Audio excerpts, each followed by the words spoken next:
నమస్తే, welcome to special focus. తెలంగాణలో BRS ఎన్నికల శంఖారావాన్ని మోగించింది. తొలి జాబితాలో బీఆర్ఎస్ సమీకరణాలేంటి, కొన్ని చోట్ల అభ్యర్థుల్ని ఎందుకు మార్చారు, మరి 4 స్థానాలు ఎందుకు పెండింగ్ లో పెట్టారు? ఆదిలాబాద్, ఖమ్మం మీద ప్రత్యేకంగా స్కెచ్ ఏమన్నా ఉందా? మరి 2 చోట్ల గులాబీ బాస్ పోటీ వెనుక వ్యూహం ఏంటి? రగిలిన అసంతృప్తి జ్వాలలు చల్లార్చేది ఎలా? ఇదే ఇవాల్టి ఫోకస్. తెలంగాణలో బీఆర్ఎస్ ఎన్నికల శంఖారావాన్ని పూరించింది. ఒకేసారి 115 మంది అభ్యర్థుల జాబితాను ప్రకటించింది. 7 స్థానాల్లో మాత్రమే సిట్టింగుల్ని మారుస్తూ సీఎం కేసీఆర్ లిస్ట్ ని విడుదల చేశారు. మరి తొలి జాబితాలో 4 స్థానాల అభ్యర్థుల్ని ప్రకటించలేదు. నర్సాపూర్, నాంపల్లి, జనగామ, గోషామహల్ స్థానాలు పెండింగ్ లో పెట్టారు. అలాగే ఉప్పల్, బోధ్, ఖానాపూర్, ఆసిఫాబాద్, వైరా, వేములవాడ సిట్టింగ్ అభ్యర్థుల్ని ఇక్కడ మార్చారు. ఇక సీఎం కేసీఆర్ కామారెడ్డి, గజ్వేల్ నుంచి బరిలోకి దిగుతున్నారు. ఇక కులాల వారీగా బీఆర్ఎస్ సీట్ల కేటాయింపు ఒకసారి చూద్దాం. మొత్తం 58 మంది ఓసీలకు ఇక్కడ టికెట్లు దక్కాయి. 22 మంది బీసీలకు టికెట్లు ఇచ్చారు. ఎస్సీలు 20, ఎస్టీలు 12 మందికి టికెట్లు కేటాయించారు. మైనార్టీలకు 3 టికెట్లు ఇచ్చింది బీఆర్ఎస్. కులాల వారీగా బీఆర్ఎస్ సీట్ల కేటాయింపు కనుక మనం చూసినట్టయితే మొత్తం 58 మంది ఓసీలకు ఇక్కడ టికెట్లు దక్కాయి. 22 మంది బీసీలకు టికెట్లు ఇచ్చారు. ఆ తర్వాత ఎస్సీలు 20 మంది, ఎస్టీలు 12 మందికి టికెట్లు కేటాయించారు. అలాగే మైనార్టీలకు 3 టికెట్లు దక్కాయి బీఆర్ఎస్ తరఫున. ఇక ఓసీల్లో కనుక చూసినట్టయితే రెడ్లకు 40, వెలమ సామాజిక వర్గానికి 11 టికెట్లు కేటాయించారు. అలాగే వైశ్య, బ్రాహ్మణ సామాజిక వర్గానికి 1 టికెట్ ఇచ్చారు. అలాగే కమ్మ సామాజిక వర్గానికి చూసుకున్నట్టయితే మొత్తం 5 టికెట్లు కేటాయించింది బీఆర్ఎస్. ఓసీలో చూసుకున్నట్టయితే రెడ్లకు 40, అలాగే వెలమ సామాజిక వర్గానికి 11 టికెట్లు కేటాయించారు. వైశ్య, బ్రాహ్మణ సామాజిక వర్గాలకు 1 టికెట్ ఇచ్చారు. అలాగే కమ్మ సామాజిక వర్గానికి 5 టికెట్లు కేటాయించింది బీఆర్ఎస్. ఇక బీసీలకు కేటాయించిన 22 సీట్లలో మున్నూరు కాపు దాదాపు 10 సీట్లు, అలాగే యాదవ సామాజిక వర్గానికి 5 సీట్లు కేటాయించారు. గంగపుత్రకు 1 సీటు, అలాగే గౌడ్స్ కు 4 సీట్లు, ముదిరాజులకు 1 సీటు, అలాగే పద్మశాలిలకు 1 సీటు చొప్పున కేటాయించారు. మొత్తం బీసీలకు కేటాయించిన 22 సీట్లలో మున్నూరు కాపుకు సంబంధించి 10 సీట్లు, అలాగే యాదవ సామాజిక వర్గానికి 5 సీట్లు కేటాయించారు. గంగపుత్రులకి 1, అలాగే గౌడ్స్ కి 4, ముదిరాజ్, పద్మశాలి సామాజిక వర్గాలకు 1 సీట్ చొప్పున కేటాయించారు. ఇక ఎస్టీల విషయం కనుక చూసినట్టయితే మొత్తం 12 సీట్లను కేటాయించింది బీఆర్ఎస్. ఇందులో లంబాడా సామాజిక వర్గానికి 7 సీట్లు కాగా, అలాగే ఆదివాసీలకు 5 సీట్లు ఇచ్చారు. ఒకసారి మనం ఎస్టీలకు సంబంధించిన ఎస్టీలకు కేటాయించిన సీట్ల విషయం చూస్తే కనుక మొత్తం 12 సీట్లు ఎస్టీలకు కేటాయించింది బీఆర్ఎస్. ఇందులో లంబాడా సామాజిక వర్గానికి 7, ఆదివాసీలకు 5 సీట్లు ఇచ్చారు. ఎస్టీల తర్వాత ఎస్సీల విషయానికి వస్తే బీఆర్ఎస్ మొత్తం 20 సీట్లు కేటాయించినట్టుగా మనకు తెలుస్తోంది. దాంట్లో మాల సామాజిక వర్గానికి 8, మాదిగ సామాజిక వర్గానికి మొత్తం 11 సీట్లు దక్కాయి. ఇక నేతకాని సామాజిక వర్గానికి 1 సీట్ ఇచ్చారు. ఎస్సీల్లో సంబంధించి చూసినట్టయితే బీఆర్ఎస్ మొత్తం 20 సీట్లు కేటాయించింది. ఇందులో మాలలకు 8, మాదిగ సామాజిక వర్గానికి మొత్తం 11 సీట్లు దక్కాయి. ఇక నేతకాని సామాజిక వర్గానికి 1 సీట్ ఇచ్చారు. అయితే 2018తో పోలిస్తే ఈసారి రెడ్డి సామాజిక వర్గానికి 2 సీట్లు పెరిగాయనే చెప్పొచ్చు. అలాగే 2018లో రెడ్లకు 37 సీట్లు ఇస్తే 2023లో మొత్తం 39 సీట్లు దక్కాయి. అలాగే వెలమలకు ఈసారి 1 సీటు తగ్గిందనే చెప్పాలి. 2018లో వెలమ సామాజిక వర్గానికి మొత్తం 12 సీట్లు కేటాయిస్తే 2023లో మొత్తం 11 సీట్లు కేటాయించారు. అలాగే ఆ తర్వాత కమ్మ సామాజిక వర్గం విషయానికి చూసుకున్నట్టయితే 2018లో మొత్తం 6 సీట్లు కేటాయిస్తే ఇప్పుడు ప్రస్తుతం 5 సీట్లు కేటాయించిన సందర్భం అయితే ఉంది. అలాగే వయసులకు అప్పుడు 1 సీటు, మరి ఇప్పుడు 1 సీటు కేటాయించింది బీఆర్ఎస్. అలాగే ఠాకూర్ సామాజిక వర్గానికి 2018లో 1 సీటు కేటాయిస్తే ఈసారి అసలు సీటే ఇవ్వలేదు. ఒకసారి ఈ లెక్కల్ని మళ్ళీ చూద్దాం. 2018తో పోలిస్తే కనుక ఈసారి రెడ్డి సామాజిక వర్గానికి 2 సీట్లు పెరిగాయి. 2018లో రెడ్లకు 37 సీట్లు ఇస్తే ఇప్పుడు 2023లో 39 సీట్లు దక్కాయని చెప్పొచ్చు. అలాగే వెలమలకు ఈసారి 1 సీటు తగ్గింది. 2018లో వెలమలకు 12 సీట్లు కేటాయిస్తే 2023లో 11 సీట్లు ఇచ్చారు. అలాగే కమ్మ సామాజిక వర్గానికి 2018లో 6 సీట్లు కేటాయిస్తే 2023లో 5 సీట్లు ఇచ్చారు. అలాగే వైశ్యులకు అప్పుడు 1 సీటు, ఇప్పుడు 1 సీటుగా కనిపిస్తోంది. ఇక బీఆర్ఎస్ ఠాకూర్ సామాజిక వర్గానికి 2018లో 1 సీటు కేటాయిస్తే ఈసారి అసలు సీటే ఇవ్వలేదు. ఇక పర్టికులర్గా మున్నూరు కాపులకు సంబంధించి చూసుకున్నట్టయితే ఈసారి మున్నూరు కాపులకు 2 సీట్లు ఎక్కువగా దక్కాయి. 2018లో 8 సీట్లు కేటాయిస్తే 2023లో 10 సీట్లు కేటాయించారు. అలాగే యాదవ సామాజిక వర్గం విషయానికి చూసుకున్నట్టయితే ఈసారి ఒక సీటు తగ్గిందనే చెప్పాలి. ఎందుకంటే 2018లో మొత్తం 6 సీట్లు కేటాయించారు, ఈసారి కేవలం 5 టికెట్లే ఇచ్చారు. అలాగే గౌడ సామాజిక వర్గానికి చూసుకున్నట్టయితే ఈసారి 2 సీట్లు తగ్గినట్టుగా చాలా స్పష్టంగా తెలుస్తోంది. 2018లో 6 సీట్లు కేటాయిస్తే 2023లో మొత్తం 4 సీట్లు ఇచ్చారు. అలాగే గంగపుత్ర, వంజర, పద్మశాలి సామాజిక వర్గాలకు ఒక్కో సీట్ చొప్పున కేటాయించింది బీఆర్ఎస్. మరి అప్పుడు ఇప్పుడు వీరికి కేటాయించిన సీట్లలో ఎక్కడా మార్పు లేదు. ఇక 2018లో ముదిరాజ్ క్యాస్ట్కు 1 సీట్ ఇస్తే ఈసారి అసలు టికెటే ఇవ్వలేదు. ఒకసారి చూసుకుందాం. మున్నూరు కాపులకు ఈసారి మొత్తం 2 సీట్లు పెరిగాయి. 2018లో 8 సీట్లు ఇస్తే ఇప్పుడు 2023లో 10 సీట్లు కేటాయించారు. అలాగే యాదవ సామాజిక వర్గానికి ఈసారి 1 సీటు తగ్గిందనే చెప్పాలి.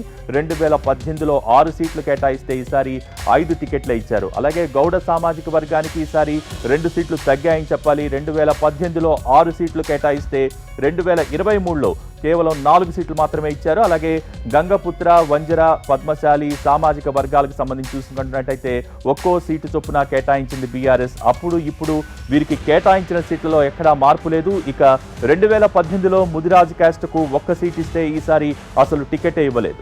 ఇక ఆ తర్వాత ఎస్సీలకు కేటాయించిన సీట్లు ఒకసారి చూద్దాం. ఎస్సీలకు కేటాయించిన సీట్లలో ఈసారి మాల సామాజిక వర్గానికి 1 సీటు పెరిగింది.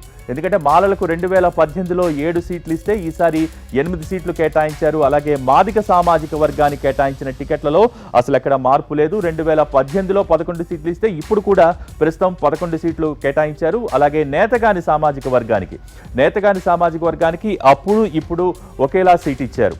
ఒకసారి చూద్దాం. ఎస్సీలకు కేటాయించిన సీట్లలో ఈసారి మాల సామాజిక వర్గానికి 1 సీటు పెరిగింది. మాలలకు 2018లో మొత్తం 7 సీట్లు ఇస్తే ఈసారి 8 సీట్లు కేటాయించారు. మాదిగ సామాజిక వర్గానికి కేటాయించిన టికెట్లలో ఎటువంటి మార్పు లేదు. 2018లో 11 సీట్లు ఇస్తే ఇప్పుడు కూడా మొత్తం 11 సీట్లు దక్కాయి. అలాగే నేతగాని సామాజిక వర్గానికి అప్పుడు ఇప్పుడు కూడా ఒకే సీట్నిచ్చారు. ఎస్టీల కేటాయింపు తర్వాత ఎస్టీల సామాజిక వర్గానికి ఒకసారి వద్దాం. ఎస్టీల సామాజిక వర్గానికి చూసుకున్నట్టయితే ఈసారి మొత్తం 12 సీట్లు కేటాయించింది బీఆర్ఎస్.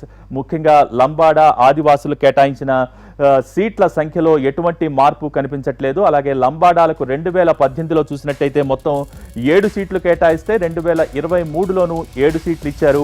అలాగే ఆదివాసీలకు అప్పుడు 5 సీట్లు, ఇప్పుడు కూడా 5 సీట్లు ఇచ్చారు.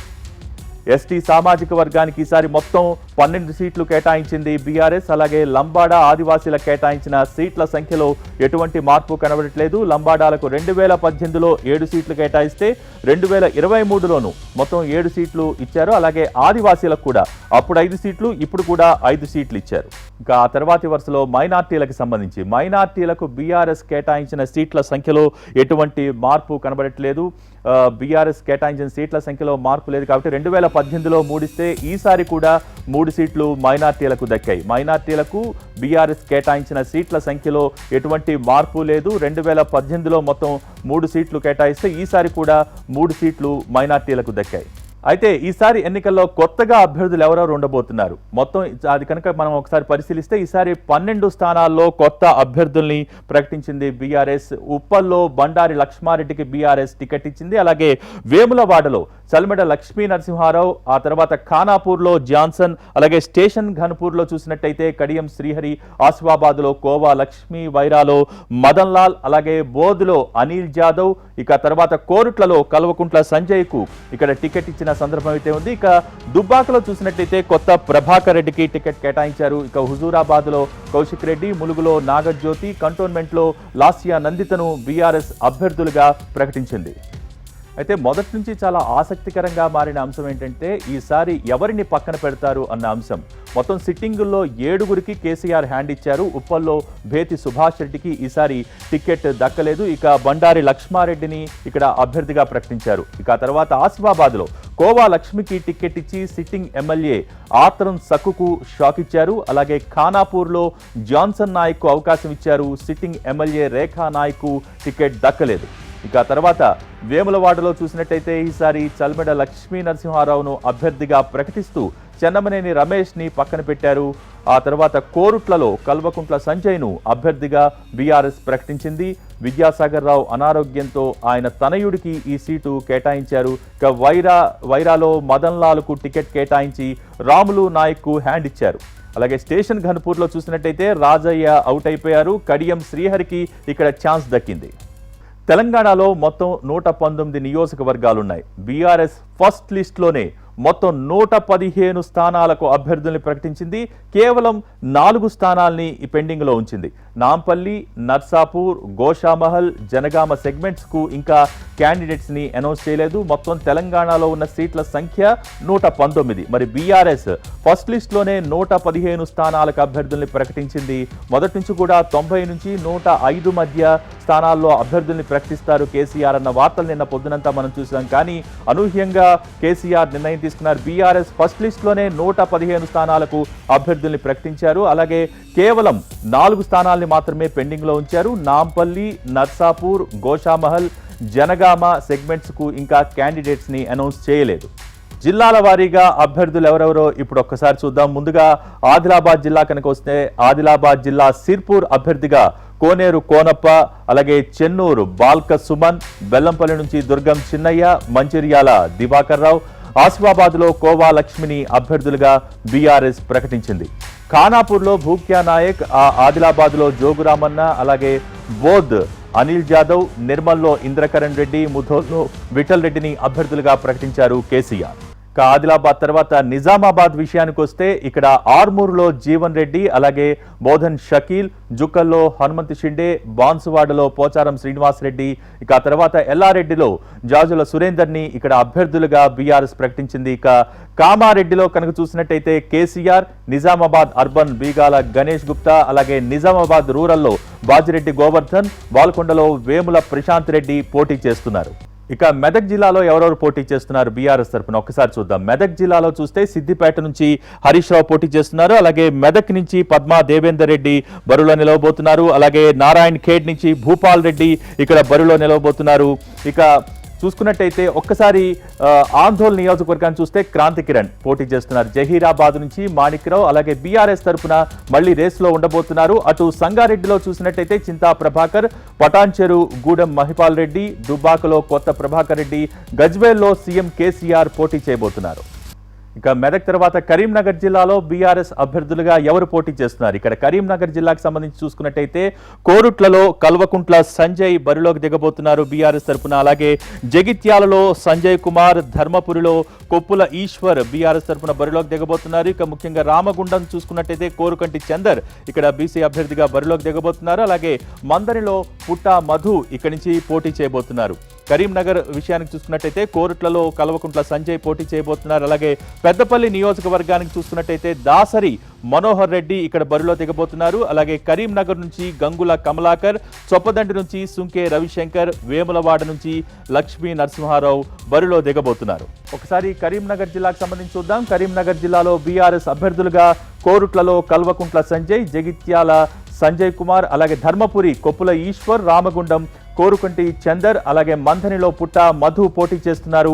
అటు సిరిసిల్లలో కేటీఆర్, మానకొండూరులో రసమయి బాలకిషన్, హుజూరాబాద్లో కౌశిక్ రెడ్డి, హుస్నాబాద్లో సతీష్ కుమార్ని అభ్యర్థులుగా బీఆర్ఎస్ ప్రకటించింది. అలాగే పెద్దపల్లిలో దాసరి మనోహర్ రెడ్డి, కరీంనగర్ నుంచి గంగుల కమలాకర్, చొప్పదండి నుంచి సుంకే రవిశంకర్, వేములవాడ అభ్యర్థిగా లక్ష్మీ నరసింహారావు పేర్లను బీఆర్ఎస్ ప్రకటించింది. అయితే ఈసారి ఎన్నికల్లో ఖమ్మం జిల్లాపై ప్రత్యేకంగా బీఆర్ఎస్ దృష్టి పెట్టిందనే చెప్పాలి. ముఖ్యంగా వైరాలో మదన్ లాల్ పోటీ చేస్తూ ఉన్నారు. అలాగే సత్తుపల్లి నుంచి సండ్ర వెంకట వీరయ్య గతంలో టీడీపీలో ఉండేవారు. లాస్ట్ ఎలక్షన్ అయిన తర్వాత టీఆర్ఎస్లోకి వచ్చారు సండ్ర వెంకట వీరయ్య. సో సత్తుపల్లి నుంచి సండ్ర వెంకట వీరయ్య పోటీ చేస్తున్నారు. కొత్తగూడెంలో వనమా వెంకటేశ్వరరావు పోటీ చేస్తున్నారు. అశ్వారావుపేట నుంచి మెచ్చా నాగేశ్వరరావు, అలాగే భద్రాచలం తెల్లం వెంకట్రావు ని అభ్యర్థులుగా ప్రకటించారు. ఇక పినపాకలో రేగా కాంతారావు, ఇల్లందు నుంచి హరిప్రియా నాయక్, ఖమ్మం నుంచి పువ్వాడ అజయ్ కుమార్, అలాగే పాలేరు కందాల ఉపేందర్ రెడ్డి, మధిరలో లింగాల కమల్ రాజ్ బీఆర్ఎస్ అభ్యర్థులుగా పోటీ చేయబోతున్నారు. ఖమ్మం తర్వాత రంగారెడ్డి జిల్లాకు సంబంధించి చూద్దాం. రంగారెడ్డి జిల్లాలో బీఆర్ఎస్ తరపున పోటీ చేసే అభ్యర్థులు ముఖ్యంగా మేడ్చల్లో మల్లారెడ్డి పోటీ చేస్తున్నారు. అలాగే మల్కాజ్గిరిలో మైనంపల్లి హనుమంతరావు, అలాగే కుత్బుల్లాపూర్లో కేపీ వివేకానంద పోటీ చేస్తూ ఉన్నారు. ఇక కూకట్పల్లిలో మాధవరం కృష్ణారావు పోటీ చేస్తుంటే ఉప్పల్లో బండారి లక్ష్మారెడ్డి కూడా ఇక్కడ నుంచి బరిలో దిగబోతున్నారు బీఆర్ఎస్ తరపున. ఇక మిగతా వాటి గురించి చూసుకున్నట్టయితే ఇక్కడ రంగారెడ్డి జిల్లాలో మేడ్చల్లో మల్లారెడ్డి, అలాగే ఇబ్రహీంపట్నంలో మంచిరెడ్డి కిషన్ రెడ్డి, ఎల్బీ నగర్ నుంచి సుధీర్ రెడ్డి బరిలోకి దిగబోతున్నారు. ఇక మహేశ్వరంలో సబితా ఇంద్రారెడ్డి, రాజేంద్ర నగర్లో ప్రకాష్ గౌడ్, షేర్లింగంపల్లిలో అరికపూడి గాంధీ ఇక్కడ బీఆర్ఎస్ తరపున బరిలోకి దిగబోతున్నారు. మ్యాక్సిమం సిట్టింగ్స్ ఇక్కడ బరిలోకి దిగబోతున్నారు. రంగారెడ్డి జిల్లాకు సంబంధించి చూసుకున్నట్టయితే మేడ్చల్లో మల్లారెడ్డి, మల్కాజ్గిరిలో మైనంపల్లి హనుమంతరావు, కుత్బుల్లాపూర్ నుంచి కేపీ వివేకానంద్, అలాగే కుకట్పల్లి మాధవరం కృష్ణారావు, ఉప్పల్లో బండారి లక్ష్మారెడ్డిని అభ్యర్థులుగా ప్రకటించింది బీఆర్ఎస్. ఇక ఇబ్రహీంపట్నంలో మంచిరెడ్డి కిషన్ రెడ్డి, అలాగే ఎల్బీ నగర్ సుధీర్ రెడ్డి, మహేశ్వరం నుంచి సబితా ఇంద్రారెడ్డి, రాజేంద్ర నగర్ నుంచి ప్రకాష్ గౌడ్, షేర్లింగంపల్లిలో అరికపూడి గాంధీలకు టికెట్లు ఇచ్చింది బీఆర్ఎస్. ఇక హైదరాబాద్లో ముషీరాబాద్ నుంచి అభ్యర్థిగా ముఠా గోపాల్ బరిలోకి దిగబోతూ ఉన్నారు. అలాగే మలక్పేట నుంచి తీగల అజిత్ రెడ్డి ఇక్కడ బరిలో ఉండబోతున్నారు. ఇక ఆ తర్వాత అంబర్పేట నుంచి చూసినట్టయితే కె వెంకటేశం, అలాగే ఖైరతాబాద్ నుంచి దానం నాగేందర్, జూబ్లీహిల్స్ నుంచి మాగంటి గోపీనాథ్ బీఆర్ఎస్ అభ్యర్థులుగా పోటీ చేయబోతున్నారు. అలాగే ఇక సనత్ నగర్లో చూసినట్టయితే తలసాని శ్రీనివాస్ యాదవ్, కార్వాన్ నుంచి కృష్ణయ్య, చార్మినార్ నుంచి ఇబ్రహీం లోది, అలాగే చాంద్రాయనగుట్ట నుంచి సీతారాం రెడ్డి, యాకుత్పుర సామ సురేందర్ రెడ్డి, బహదూర్పురా నుంచి అలీ బక్రీ, సికింద్రాబాద్ నుంచి పద్మారావు. ఇక కంటోన్మెంట్లో లాస్యానందిత పేర్లను బీఆర్ఎస్ ప్రకటించింది. ఇక మహబూబ్ నగర్ జిల్లాలోని కొడంగల్ అభ్యర్థిగా పట్నం నరేందర్ రెడ్డి బీఆర్ఎస్ తరఫున బరిలోకి దిగబోతున్నారు. ఇక నారాయణపేట రాజేందర్ రెడ్డి, అలాగే మహబూబ్ నగర్ నుంచి శ్రీనివాస్ గౌడ్, జడ్చర్ల నుంచి లక్ష్మారెడ్డి, దేవరకద్ర అభ్యర్థిగా వెంకటేశ్వర్ రెడ్డి పేర్లను ఖరారు చేశారు కేసీఆర్. ఇక అచ్చంపేటలో చూసినట్టయితే గువ్వల బాలరాజు, కల్వకుర్తిలో జైపాల్ యాదవ్, షాద్ నగర్ నుంచి అంజయ్య, కొల్లాపూర్ నుంచి హర్షవర్ధన్, మక్తల్ నుంచి చిట్టం రామ్మోహన్ రెడ్డి, వనపర్తి నుంచి నిరంజన్ రెడ్డి, గద్వాల్ బండ్ల కృష్ణమోహన్ రెడ్డి, అలంపూర్ అబ్రహీం, తర్వాత నాగర్ కర్నూలు నుంచి మర్రి జనార్దన్ రెడ్డి బీఆర్ఎస్ అభ్యర్థులుగా పోటీ చేస్తారు. ఇక నల్గొండ నుంచి ఎవరెవరు పోటీ చేయబోతున్నారు? నల్గొండ జిల్లాకు వస్తే దేవరకొండ అభ్యర్థిగా రవీంద్ర కుమార్ పోటీ చేయబోతున్నారు. అలాగే నాగార్జున సాగర్ నుంచి నోముల భగత్, మిరియాలగూడ నుంచి భాస్కర్ రావు, హుజూర్ నగర్ నుంచి శానంపూడి సైదిరెడ్డి, అలాగే కోదాడ్ నుంచి బొల్లం మల్ల యాదవ్, సూర్యాపేట నుంచి జగదీష్ రెడ్డి పోటీ చేయబోతున్నారు. ఇక నల్గొండలో కంచర్ల భూపాల్ రెడ్డి, మునుగోడు కూసుకుంట్ల ప్రభాకర్ రెడ్డి, భువనగిరి నుంచి పైళ్ల శేఖర్ రెడ్డి, నకరేకల్ నుంచి చిరుమర్తి లింగయ్య, తుంగతుర్తి నుంచి గాదరి కిషోర్ కుమార్, ఆలేరులో గొంగడి సునీతను బీఆర్ఎస్ అభ్యర్థులుగా ప్రకటించారు కేసీఆర్. ఇక వరంగల్ జిల్లాలో చూస్తే స్టేషన్ ఘన్పూర్ నుంచి కడియం శ్రీహరి, అలాగే పాలకుర్తి నుంచి ఎర్రబెల్లి దయాకరావు బరిలోకి దిగబోతున్నారు. ఆ తర్వాత డోర్నకల్ నుంచి రెడ్యా నాయక్, మహబూబాబాద్ నుంచి శంకర్ నాయక్ ఇక్కడ బరిలోకి దిగబోతున్నారు. చివరిదాకా శంకర్ నాయక్ మీద కొన్ని విమర్శలు, తర్వాత వ్యతిరేకతలు వచ్చినా కూడా అక్కడి శంకర్ నాయక్ మళ్ళీ బరిలో దిగబోతున్నారు. ఇక నర్సంపేట నుంచి పెద్ది సుదర్శన్ రెడ్డి బరిలోకి దిగుతున్నారు.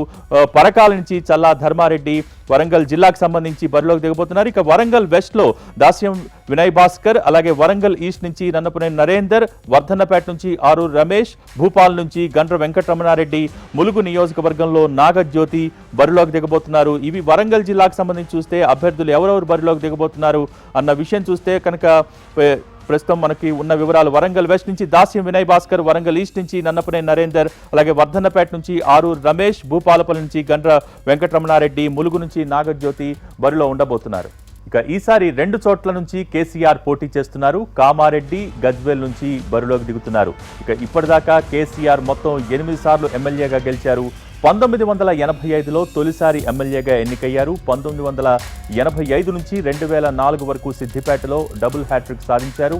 ఇక 2014, 2018లో గజ్వేల్లో వరుసగా 2 సార్లు విజయం సాధించారు కేసీఆర్. ఇక సిద్దిపేట నుంచి మరోసారి రేసులోకి దిగుతున్న హరీష్ రావు ఇప్పటిదాకా మొత్తం 6 సార్లు ఎమ్మెల్యేగా గెలిచారు. 2004, 2008, 2010 ఉప ఎన్నికల్లో విజయం సాధించారు. 2009, 2014, 2018 గెలుపుతో డబుల్ హ్యాట్రిక్ కొట్టారు తన్నీరు హరీష్ రావు. ఇక బీఆర్ఎస్ వర్కింగ్ ప్రెసిడెంట్ కేటీఆర్ ఇప్పటిదాకా 4 సార్లు ఎమ్మెల్యేగా విజయం సాధించారు. 2009లో తొలిసారిగా గెలిచారు. 2010, 2014, 2018లో వరుసగా విజయం సాధించారు కేటీఆర్. నిర్మల్ నుంచి మరోసారి పోటీ చేయబోతున్న ఇంద్రకరణ్ 1999లో తొలిసారిగా ఎమ్మెల్యేగా గెలుపొందారు. 2004, 2014, 2018 ఎన్నికల్లోనూ విజయం సాధించారు. 1991, 2008లో ఎంపీగా గెలిచారు ఇంద్రకరణ్ రెడ్డి. సనత్ నగర్ నుంచి మరోసారి పోటీ చేయబోతున్న తలసాని శ్రీనివాస్ యాదవ్ 1994లో తొలిసారి గెలిచారు. 1999, 2008లో సికింద్రాబాద్ నుంచి విజయం సాధించారు. అలాగే 2014, 2018 ఎన్నికల్లో సనత్ నగర్ నుంచి గెలిచారు తలసాని. బాన్సువాడ్ నుంచి మళ్లీ బరిలోకి దిగుతున్న పోచారం శ్రీనివాస్ రెడ్డి ఇప్పటిదాకా మొత్తం 6 సార్లు ఎమ్మెల్యేగా గెలిచారు. 1994లో తొలిసారిగా ఎమ్మెల్యేగా ఎన్నికయ్యారు. ఇక 1999, 2009, 2011, 2014, 2018 ఎన్నికల్లో గెలిచారు ఆయన. కరీంనగర్ నుంచి మళ్లీ బరిలోకి దిగుతున్న గంగుల కమలాకర్ ఇప్పటిదాకా 3 సార్లు ఎమ్మెల్యేగా గెలిచారు. 2009, 2014, 2018 ఎన్నికల్లోనూ విజయం సాధించారు గంగుల కమలాకర్.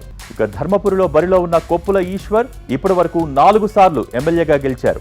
2009, 2010 బైపోల్స్ లో విజయం సాధించారు. 2014, 2018లో వరుసగా గెలిచారు కొప్పుల ఈశ్వర్. ఆదిలాబాద్ నుంచి బరిలోకి దిగుతున్న జోగురామన్న ఇప్పటిదాకా 4 సార్లు ఎమ్మెల్యేగా విజయం సాధించారు. 2009లో తొలిసారిగా అసెంబ్లీకి వెళ్లారు. ఇక 2012 ఉప ఎన్నిక, 2014, 2018లో జోగురామన్న విజయం సాధించారు. సిర్పూర్ నుంచి పోటీ చేయబోతున్న కోనేరు కోనప్ప ఇప్పటి వరకు 3 సార్లు ఎమ్మెల్యేగా విజయం సాధించారు. 2004లో తొలిసారి ఎమ్మెల్యేగా ఎన్నికయ్యారు. 2014, 2018 ఎన్నికల్లో వరుసగా విజయం పొందారు. తర్వాత సికింద్రాబాద్ నుంచి బరిలోకి దిగుతున్న పద్మారావు గౌడ్ 2004లో తొలిసారి ఎమ్మెల్యేగా ఎన్నికయ్యారు. 2014, 2018 ఎన్నికల్లో ఆయన వరుసగా గెలిచారు. నడింపల్లి దివాకర్ రావు మంచిర్యాల బరిలో ఉన్నారు. ఇప్పటిదాకా 4 సార్లు ఎమ్మెల్యేగా విజయం సాధించారు. 1999లో తొలిసారిగా ఎమ్మెల్యేగా ఎన్నికయ్యారు. 2004, 2014, 2018 ఎన్నికల్లో గెలుపొందారు ఆయన. జుక్కల్ రేసులో ఉన్న హనుమంత్ షిండే 2009లో తొలిసారి ఎమ్మెల్యే అయ్యారు. 2014, 2018 ఎన్నికల్లోనూ విజయం సాధించారు. మెదక్ నుంచి మరోసారి పోటీ చేయబోతున్నారు పద్మా దేవేందర్ రెడ్డి. 2004లో రామాయంపేట నుంచి గెలిచారు. మెదక్ నుంచి 2014, 2018 ఎన్నికల్లో విజయం సాధించారు పద్మా దేవేందర్ రెడ్డి. ఇక ఖైరతాబాద్ నుంచి బరిలోకి దిగుతున్న దానం నాగేందర్ 1994లో ఆసిఫ్ నగర్ నుంచి గెలిచారు. అలాగే ఆ తర్వాత 1999, 2004 గెలుపుతో హ్యాట్రిక్ సాధించారు. ఇక 2009, 2018లో ఖైరతాబాద్లో గెలిచారు దానం. కల్వకుర్తి నుంచి మళ్లీ పోటీ చేయబోతున్న జైపాల్ యాదవ్ 1999లో తొలిసారి ఎమ్మెల్యేగా ఎన్నికయ్యారు. 2009, 2018 ఎన్నికల్లో విజయం సాధించారు జైపాల్ యాదవ్. దేవరకొండ నుంచి బరిలోకి దిగుతున్న రవీంద్ర తొలిసారి 2004లో ఎమ్మెల్యే అయ్యారు. ఆ తర్వాత 2014, 2018 ఎన్నికల్లో ఆయన విజయం సాధించారు. సత్తుపల్లి నుంచి పోటీ చేయబోతున్న సండ్ర వెంకట వీరయ్య 1994లో తొలిసారి పాలేరు నుంచి గెలిచారు. ఇక ఆ తర్వాత సత్తుపల్లి నుంచి హ్యాట్రిక్ కొట్టారు. 2009, 2014, 2018 ఎన్నికల్లో వరుసగా విజయం సాధించారు సండ్ర. కొత్తగూడెం నుంచి మరోసారి రేసులోకి దిగుతున్న వనమా వెంకటేశ్వరరావు 1999లో తొలిసారి ఎమ్మెల్యేగా ఎన్నికయ్యారు. 1994, 2004లో వరుసగా విజయం సాధించారు. 2018లోనూ గెలిచారు వనమ. స్టేషన్ కన్పూర్ నుంచి బరిలో దిగుతున్న కడియం శ్రీహరి 1994లో తొలిసారిగా గెలిచారు. ఇక 1999, 2008 ఉప ఎన్నికల్లో విజయం సాధించారు కడియం శ్రీహరి.